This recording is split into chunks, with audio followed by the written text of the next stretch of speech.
Dieu seul, Simon Dera, ancien président du Sénat, refait surface. À la surprise générale, ce mercredi, l'élu du plateau central, qui s'est fait accompagner d'un juge de paix, s'est rendu au Sénat pour récupérer son poste. Dans une courte déclaration faite à la presse, il a repris donc ses fonctions afin de continuer son travail en tant que parlementaire. Article 191 électoral là dit depuis BCN fin fait, BCN a tranché le tranché net, pas de recours, pas de appel. Et le bon BCN 19 avril qui était metté Dera premier sénat du département. 19 avril 2011. Et puis c'est à mon grand étonnement, mon sénateur fait bien en pile, qui doit parler en pile. Cap dit madame fini. Sénateur ça accompagne l'autre sénateur. Il y a le fond BCN Champoel. 21 juin. Maintenant, à qui provision légale, il a révoqué le premier BCN pour défendre décision ça. Question ça me poser, président KEP Ali, qui est actuellement directeur général de l'or. Comme les KEP a été démantelé, pas de KEP encore. Donc, je veux dire que les fait des masses, la défaite du droit est toujours provisoire.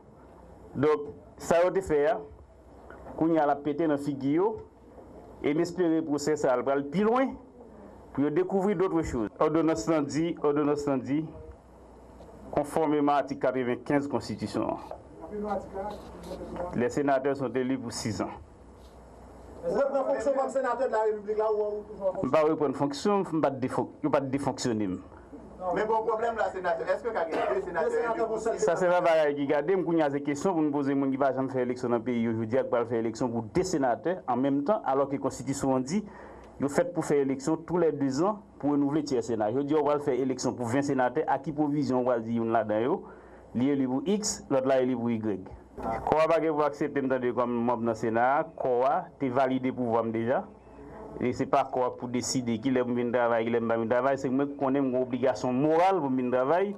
Donc nous avons une retraite politique et retraite là, tu as une incidence et c'est incidence là qui vient tourner l'élément déclencheur qui te mène au dans le procès. Selon le juge de paix, Fred Marie Legerme, le mandat de Dieu seul Simon Dera n'est pas encore arrivé à terme. Une ordonnance a été rendue donc en sa faveur.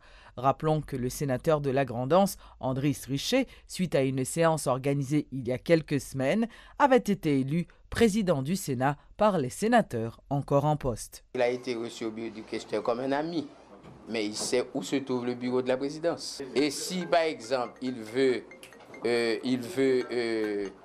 a pris une autre direction, c'est-à-dire qu'il est en train de se chercher. Mais par contre, je me réjouis de voir le président Dera. Le Sénat se compose de 30 sénateurs, 3 sénateurs par département. Et la Constitution dit que le Sénat se renouvelle par 2 tiers. Donc ça veut dire que s'il y a une décision de justice qui prend la première démarche, ce n'est pas au Sénat de la République que décision ça fait pour le venir. C'est au Conseil électoral. Parce que c'est le Conseil électoral qui avait décidé qu'il y aurait 2 sénateurs, une pour 6 ans, une pour 4 ans. Donc maintenant, ce n'est pas au Sénat. Le Sénat n'est pas responsable de cette affaire. Le Sénat n'organise pas les élections dans ce pays. Référez-vous au Conseil électoral. Donc le Conseil électoral vous dira qui était élu pour 6 ans et qui était élu pour 4 ans. L'économiste William Savary juge la demande d'une baisse du carburant de 100 gourdes déraisonnable. Il explique qu'il existe une différence entre le prix du baril de pétrole à l'extraction sur le marché international et son coût en Haïti après raffinage, transport et stockage. Il appelle à la mise en place d'infrastructures qui permettraient une diminution réelle et durable du prix du carburant à la pompe en Haïti.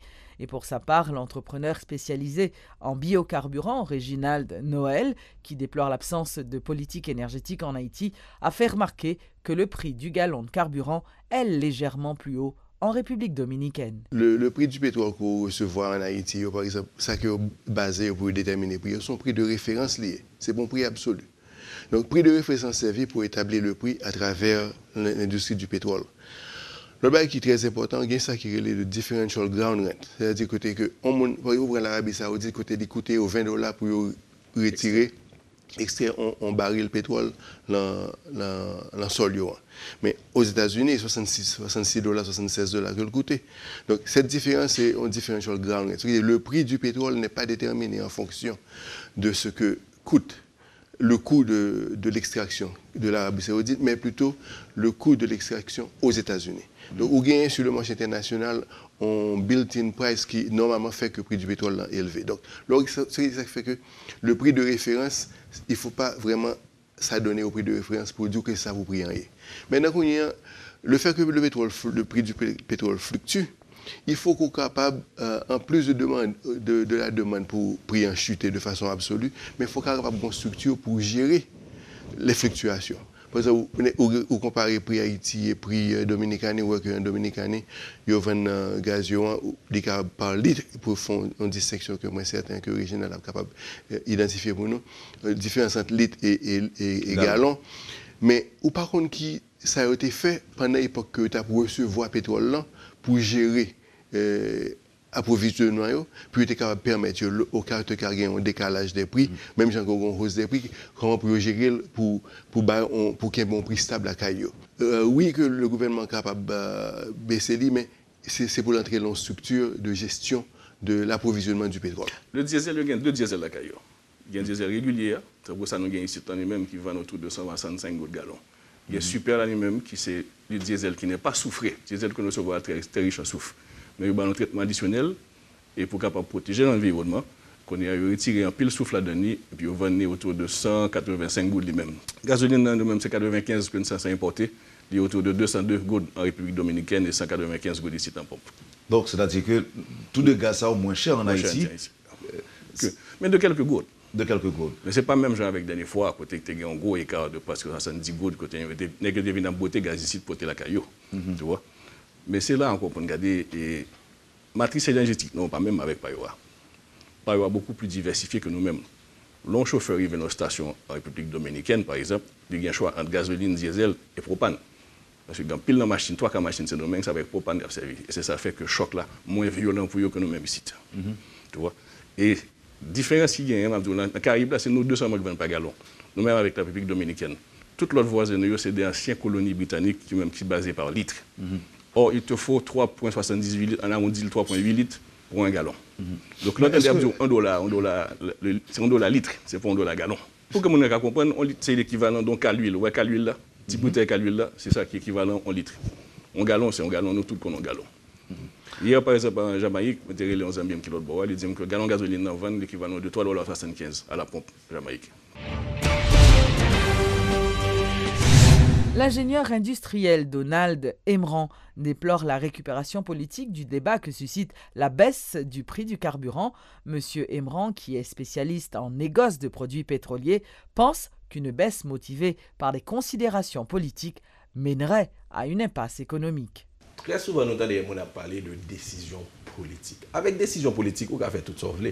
Mais qui impacte décision politique, ça peut aller sur d'autres éléments de société, par exemple, économie sociétaire, qui impacte ça peut aller sur l'économie sociétaire. Parce que politiquement, on peut prendre toute décision et on doit décider de gaz gratis, si vous voulez. Est-ce que d'accord? Mais il y a là qui n'a pas d'électricité, en pile monde pas payer l'électricité en Haïti. Tout le monde connaît que situation ça. On a perdu plus de 250 millions de dollars année parce que nous faisons cadeau d'électricité. Donc, c'est parce que nous prenons trop de décisions, soi-disant politiques, parce que politique, là, sont sciences qui est plus exact que toutes les sciences, parce que c'est l'ensemble des sciences. Mais nous-mêmes, nous déformons politique là dans le pays noir. Nous disons, bon, son décision politique n'a fait n'importe qui ça. Politique vient synonyme de démagogie en Haïti. Ce n'est pas ça le loyer. Est-ce que vous avez là, pris un tac à descendre? Politiquement, si vous voulez prendre une décision, vous pouvez prendre pour calmer. Mais économiquement, il n'a pas fait sens actuellement là pour moyen en gazan. Parce que vous allez continuer à subventionner. Et c'est plus devant, nous allons perdre 19 millions de gouttes déjà. C'est l'on prend subvention ça. Ou bail soi-disant population, mais ce n'est pas la population qui bénéficie de lui. C'est un ensemble de monde qui gagne, qui bénéficie de lui. Dans quel sens? Monde qui gagne génératrice qui a boulé diesel là. Li boule plus que moun nan kal paye camionnette là. Ou d'accord avec? Donc leur descend gazan li plus en bénéfice li. Or, sous kembe gazan non niveau pour l'état fait l'argent avec l'argent ça, ou qu'a fait des investissements qui pourraient servir grand peuple là. Eh bien, c'est ça pour nous faire tout.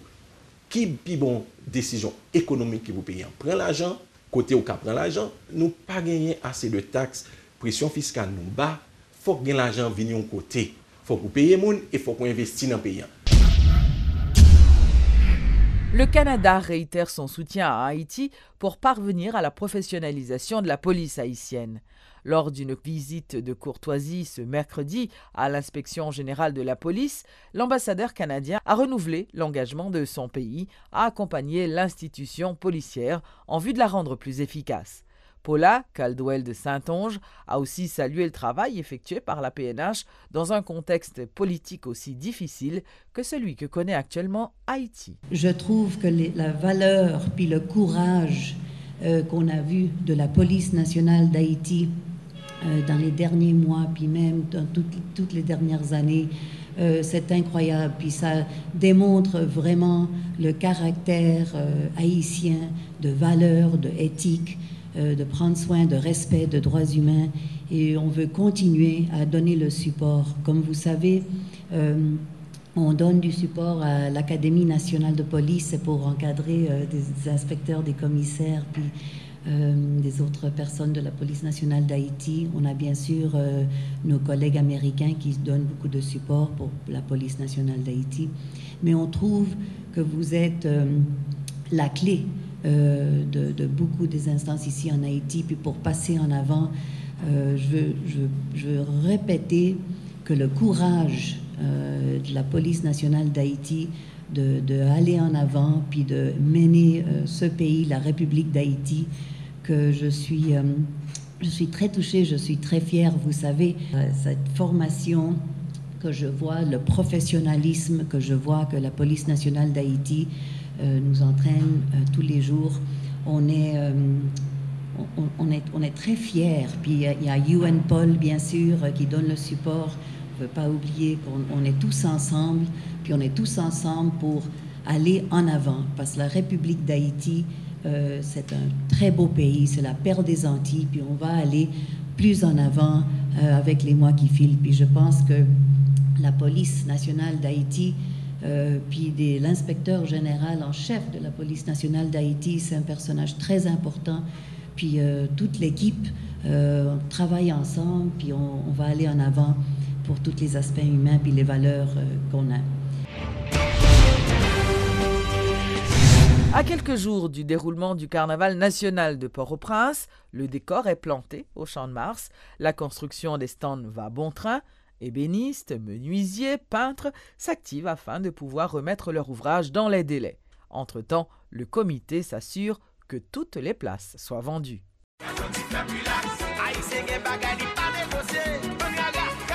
Une vérité qu'aujourd'hui encore rien ne peut défier. Les Haïtiens ne négocient pas leur carnaval. Les exemples sont nombreux. 2004, 2011 et aujourd'hui en 2015.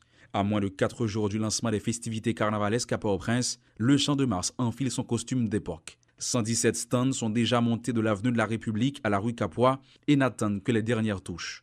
Jours et nuits, les ouvriers s'activent afin de pouvoir les remettre à temps à leurs propriétaires. Qu'ils soient peintres, menuisiers ou ébénistes, tous s'impliquent pour que dimanche, ces structures puissent recevoir les milliers de carnavaliers qui d'ailleurs ont déjà réservé leur place.